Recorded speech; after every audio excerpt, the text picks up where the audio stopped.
merci de faire le déplacement. Alors moi, je vais vous dire quelques perspectives du cercle des amis d'Ousmane Gawal Diallo. Alors, comme vous le voyez, le CERAG, comme vient de mentionner mon prédécesseur, c'est une dynamique qui est déjà enclenchée. Ce n'est pas un fait de paille comme le pensent certains, nos détracteurs. Alors, c'est un mouvement dynamique dont l'élan va continuer en plus des implantations.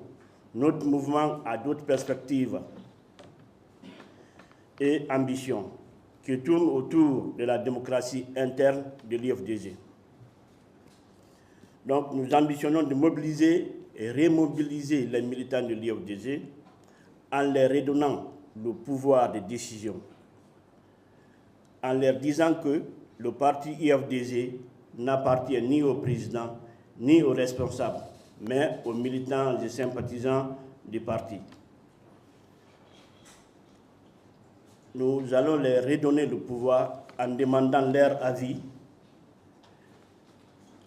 leurs propositions et les inquiétudes quant à la gestion courante du parti. Nous avons déjà aussi entamé l'actualisation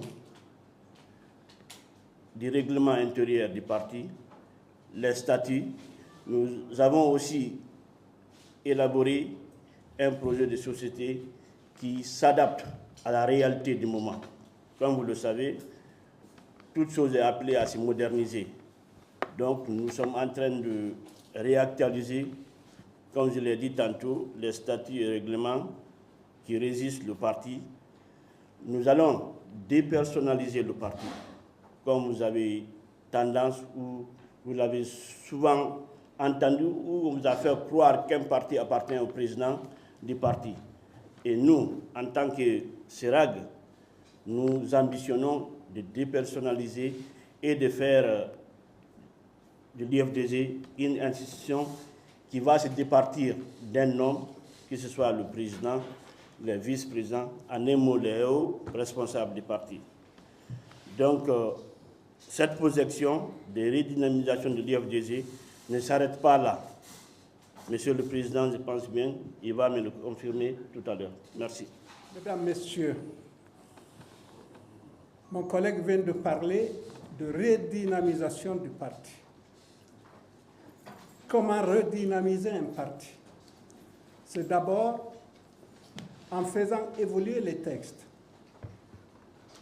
en rénovant les personnalités, les responsables, en attirant de nouvelles générations politiques appelées à faire la succession pour que l'échéance échue, on n'assiste pas à une guerre de succession comme cela se passe et chez nous et ailleurs, mais aussi pour empêcher les présidents à être des présidents démocratiquement élus à vie. Parce que c'est ce qui se passe. On fait un congrès, on est élu, un deuxième, on est réélu, un troisième, on est réélu, etc. On est président du parti, on y reste, et le plus souvent, le parti part avec vous. Nous, on veut éviter ça. Donc, il faut redynamiser l'UFDG. Ce qui implique l'évolution de l'appellation même du CERAG. Maintenant, il s'agit du CERAG UFDG. Pourquoi? C'est pour montrer notre ancrage dans le parti, pour montrer que nous ne sommes pas des contestataires, mais des rénovateurs. Et pour cela, il y a une seule instance qui puisse le faire, c'est le Congrès. Seul le Congrès est habilité à réviser les textes, tous les textes, statuts, règlements intérieurs, projets de société.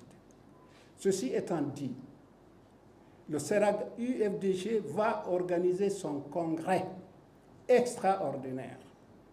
Pourquoi un congrès extraordinaire? C'est que depuis 2015, imaginez-vous, depuis 2015, l'UFDG n'a pas organisé de congrès.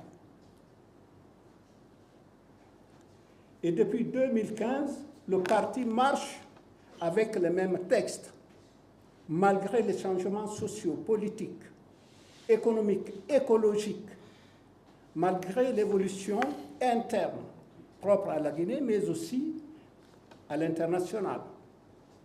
Donc, les textes sont dépassés. Certains sont caducs, ne reflètent plus la réalité, non seulement la réalité politique, mais aussi la réalité générationnelle.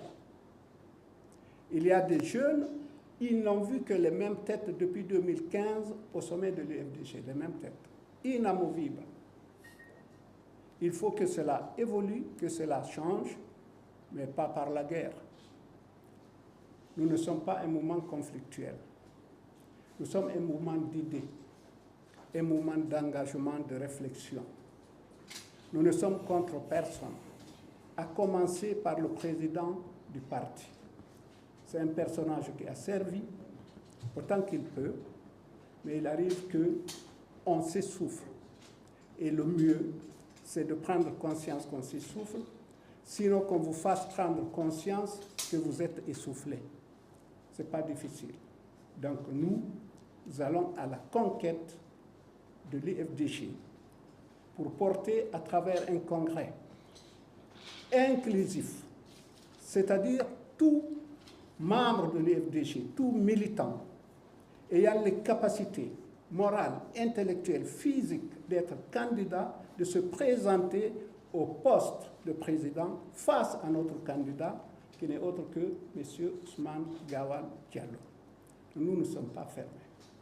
Mais aussi pour brasser large. Qu'est-ce que nous envisageons?